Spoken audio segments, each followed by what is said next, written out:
is kind of a DIY home dermatoscope. So if you can't, or if you're not willing to invest in a dermatoscope like this, then you can just use a normal reading glass, and again a little bit of water on the surface of the skin, and use your phone, and you gently place the reading glass on the mole, and then you place your phone over it in a way there is no shadow and the focus is good and everything is fine, and you take a picture of it.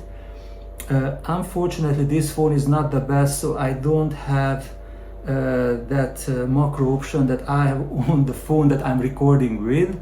So obviously you need to use the best quality phone that you can access, and you need to play with it a little bit. So you need to find the angle where there is no shadow on the lesion, the focus is good. So I would recommend to take at least 4 or 5 images, try to go a little bit closer, and the most important thing is the focus. So if you come closer but the focus is not good, don't take that image. So we need a crystal clear image.